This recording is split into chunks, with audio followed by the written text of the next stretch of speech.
Hello மக்களே, வணக்கம். Welcome to ஊர் கதை பேசலாம் YouTube channel.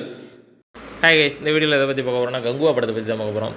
From day ஒன்லேருந்தே negative ரிவ்யூஸை பார்த்துட்டு இருந்த கங்குவா படம் இப்போ ஓரளவுக்கு பாசிட்டிவ் ரிவ்யூஸ் மாறிச்சு அப்படிங்கிற மாதிரி சோஷியல் மீடியாவில் பார்க்க முடியுது. ஜோதிகா மேம் ஒரு போஸ்ட் போட்டிருந்தாங்க.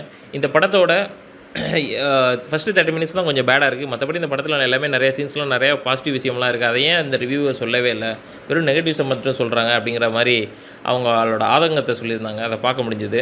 அது மட்டும் இல்லாமல் நிறைய இந்த மாதிரி ஹை பட்ஜெட் படம் ரொம்ப மோசமாகவும் கேர்ள்ஸை ரொம்ப பயாஸ்டாக பேசியும் நம்பவே முடியாத ஃபைட்டை வச்சும் சில படங்கள்லாம் வந்துச்சு. அந்த படத்துக்கெல்லாம் வராத நெகட்டிவ் ரிவ்யூஸ் இந்த படத்துக்கு ஏன் இவ்வளவு பண்ணுறாங்க? ஒரு குரூப் ஆஃப் பீப்புள்ஸ் சேர்ந்து ஒரு நெகட்டிவ் ரிவ்யூஸாக ஃபஸ்ட் ஷோலேருந்தே கொடுக்குறாங்க.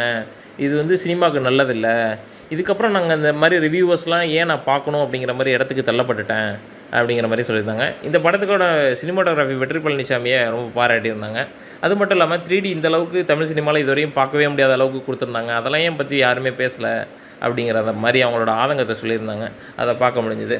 சரி, நம்ம ஒப்பீனியன் இந்த படம் எப்படி இருந்துச்சு அப்படிங்கிற மாதிரி பார்த்தோம்னா, இந்த படத்தோட நெகட்டிவ்னு பார்த்தா ஞானவேல் ராஜா தாங்க. வேறு அதிகபட்ச நெகட்டிவ் இவரால் தான்.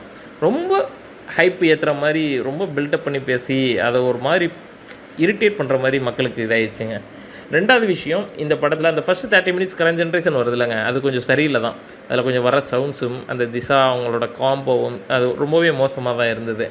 ரெண்டாவதாக இந்த படத்தில் கதை கங்குவாங்கிற ஒரு பிரம்மாண்டமான ஒரு மன்னன், அவருக்கான ஸ்டோரியில் நிறைய இருந்திருக்கும். ஒரு ஸ்ட்ராங்கான ஸ்டோரியாக எடுத்து பண்ணியிருக்கலாம். எமோஷன்ஸ் கனெக்ட் ஆகலை உண்மையாக படம் பார்க்குறப்போ அது தெரிஞ்சுது. ரெண்டாவது விஷயம், இந்த படத்தில் நல்ல விஷயம் அப்படின்னு பார்த்தா சினிமாட்டோகிராஃபி ரொம்ப சூப்பராக இருந்துச்சுங்க. இந்தளவுக்கு தமிழ் சினிமாவில் இப்படி ஒரு சினிமாட்டோகிராஃபியை வெற்றி பழனிசாமி கொடுத்துருக்காரு. இது ரொம்ப பாராட்டி ஆகணுங்க அவரை.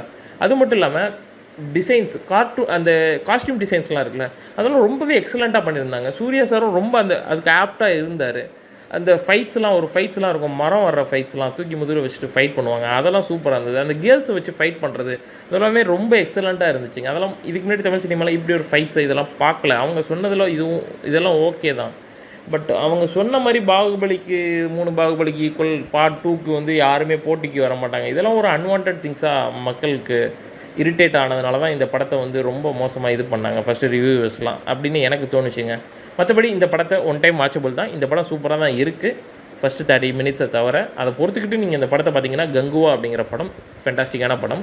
கண்டிப்பாக எல்லோரும் ஒரு முறை ஃபேமிலியோடு பார்க்க வேண்டிய படம். எந்த ஒரு பேட் இதுவும் இல்லை இந்த படத்தில். அதனால் கண்டிப்பாக ஒன் டைம் வாட்சபிள் தாங்க. தேங்க்யூங்க.